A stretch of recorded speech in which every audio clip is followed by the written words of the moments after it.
Today feels monumental. I'm standing in the heart of my family's home, surrounded by walls that hold memories. And Jack is here with me, his excitement and pride contagious. Watching him explore the rooms with such enthusiasm reminds me of everything this house represents. This is where my father's dreams were realized. He worked tirelessly to build this place, and now, it stands as a testament to his legacy, valued at a staggering $100 million. It's his gift to me, passed down after his death.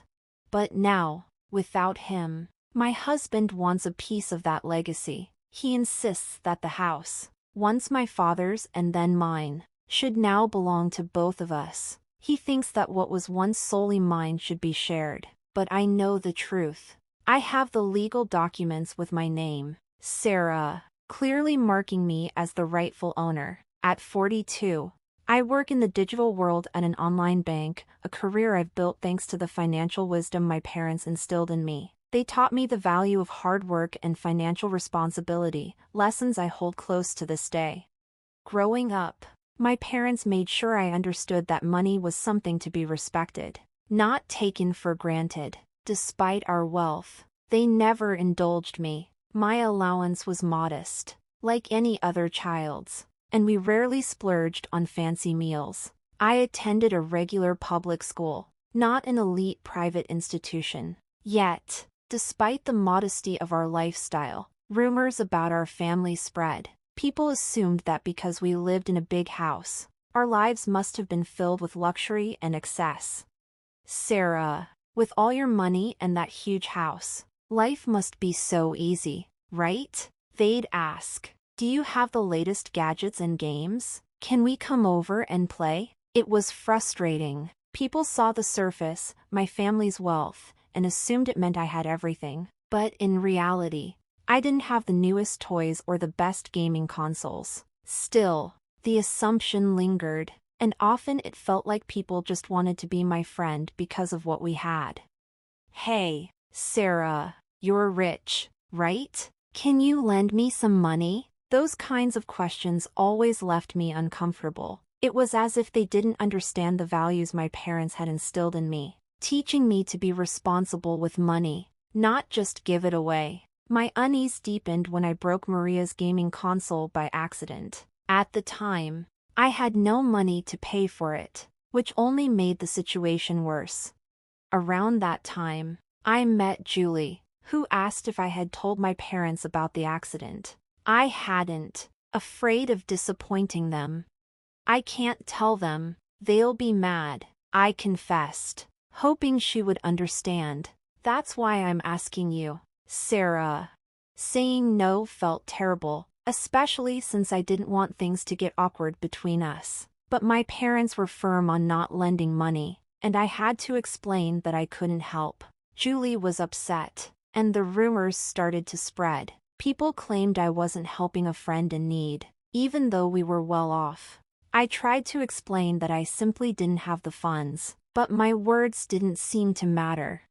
Then Maria made a hurtful remark that stung deeply. She suggested that I valued money more than friendship. Things escalated quickly after that. Maria and Julie started spreading false rumors, claiming I owed them money and refused to pay for the broken console. The truth eventually came out, and the school reprimanded them. But instead of stopping, the gossip only grew. It spread further, even reaching my parents. My dad, always the calm and steady one, decided to take action. He arranged a meeting with their families. Although Maria and Julie apologized, I couldn't shake the hurt and chose to distance myself from them afterward. The whispers and sideways glances continued, but at least the direct confrontations ceased.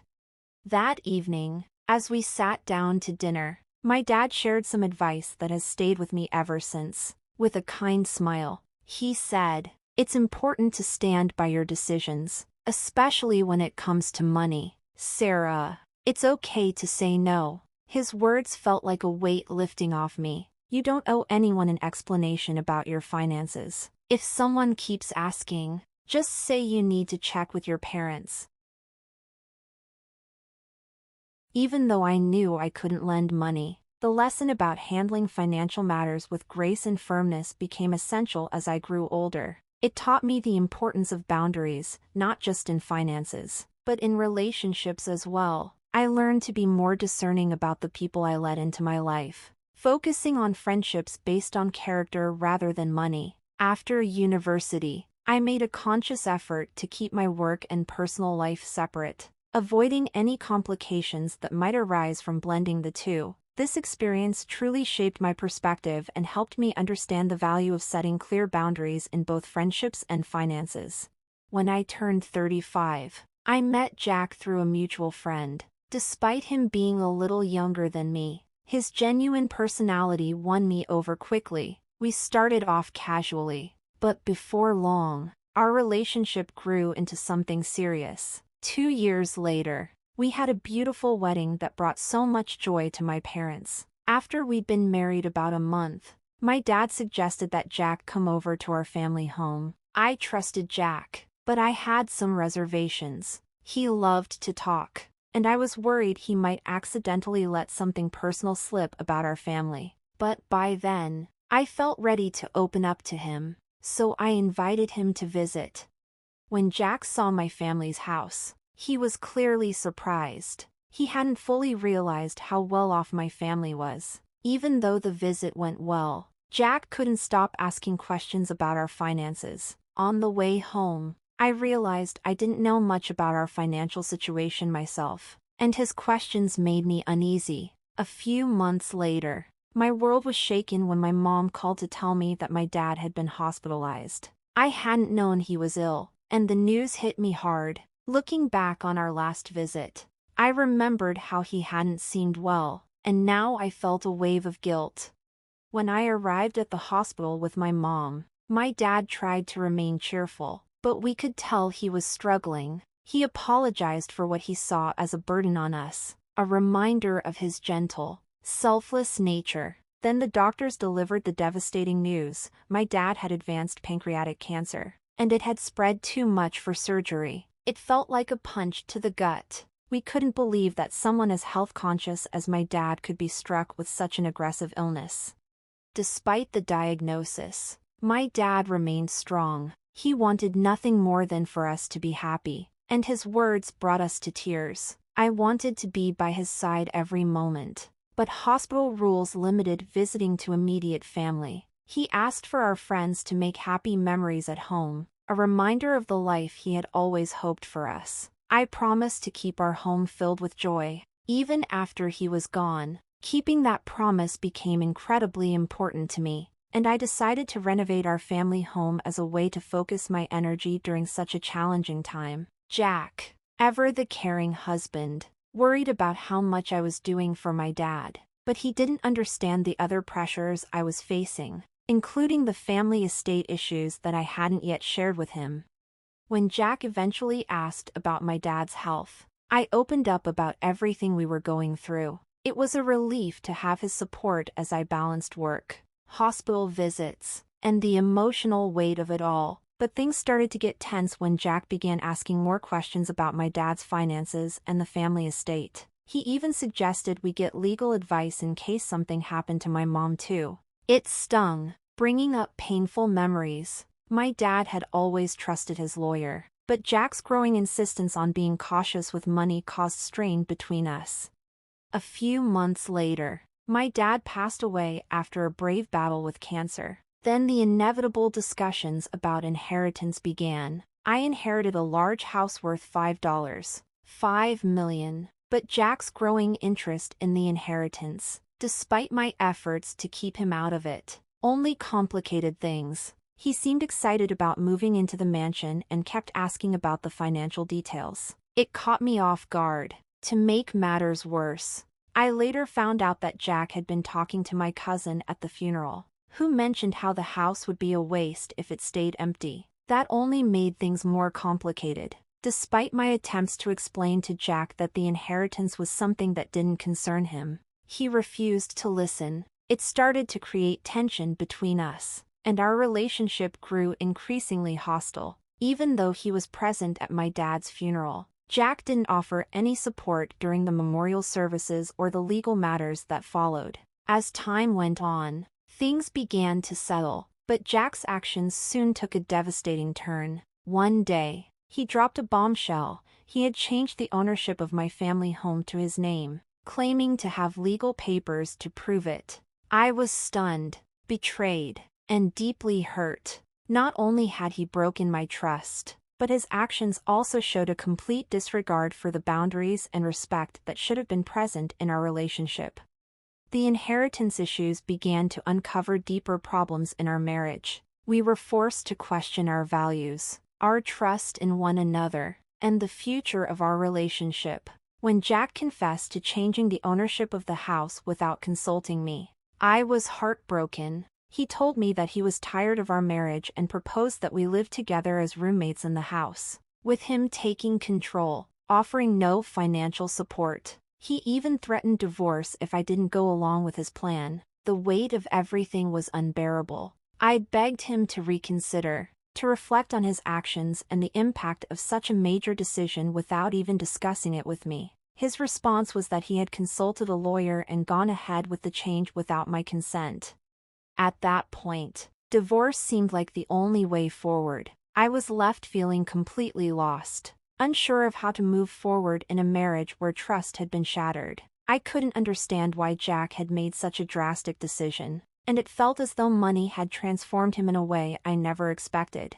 The following day, Jack demanded the house keys, insisting that the house now belonged to him. His demand only escalated the situation. He tried to force his way into the house, but security stopped him. I showed them the official ownership papers, proving that the house rightfully belonged to me, as it had been passed down from my dad. When Jack saw the proof, his face went pale. It turned out that Jack had trusted a man named Jerry to handle the legal paperwork, but Jerry had lied to him. Jack had even handed over $360,000 to Jerry in the hope of changing the ownership, only to find out he had been scammed.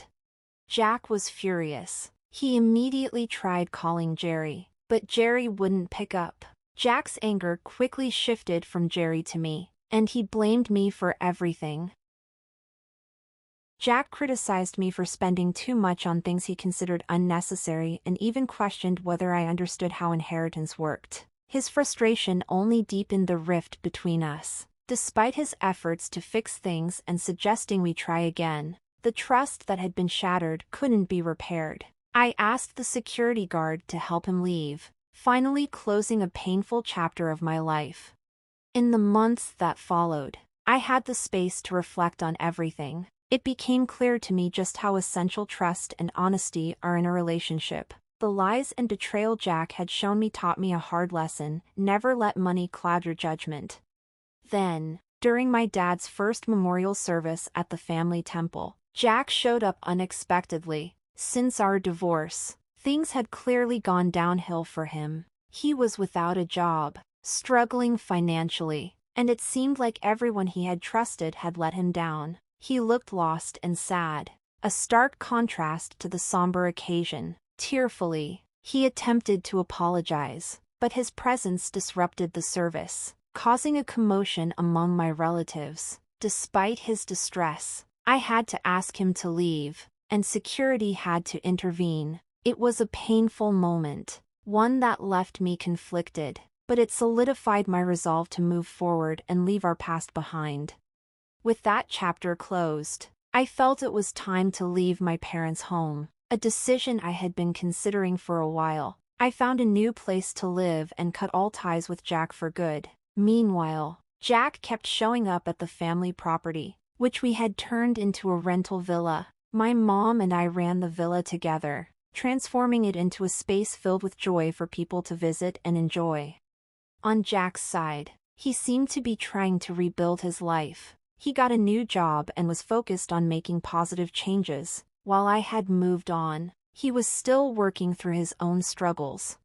Transforming our family home into a rental villa not only honored my dad's vision but also gave it new life, creating a place that welcomed guests from all over. The villa, known for its stunning views and beautiful garden, became quite popular. We hosted everything from small weddings to large family gatherings. Working on the villa with my mom brought us closer, and it became a source of happiness for both of us. As the villa gained success, we decided to enhance it further. We added a swimming pool, a cozy outdoor lounge, and a play area for children. Our dedication to ensuring that every guest had a memorable experience paid off. The villa became one of the top spots for those seeking a peaceful getaway and unforgettable memories. This project wasn't just about generating income, it was about bringing my dad's dream to life and creating special experiences for our guests. Taking care of the villa's garden brought me an immense sense of joy, knowing that our family home had transformed into a space where people could gather,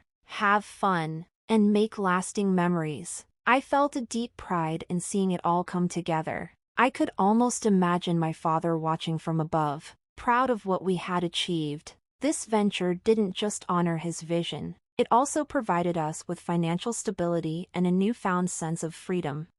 Through this process, I learned invaluable lessons about trust, money, and the strength required to carve out my own path, independent of the challenges I had faced. In this journey of self-discovery, I realized that facing difficulties only made me stronger and more determined. I heard about Jack from mutual friends, and it seemed like he was making positive changes in his life, finding a meaningful job and learning from his past mistakes. His progress brought me a sense of peace, knowing that both of us were moving forward and evolving.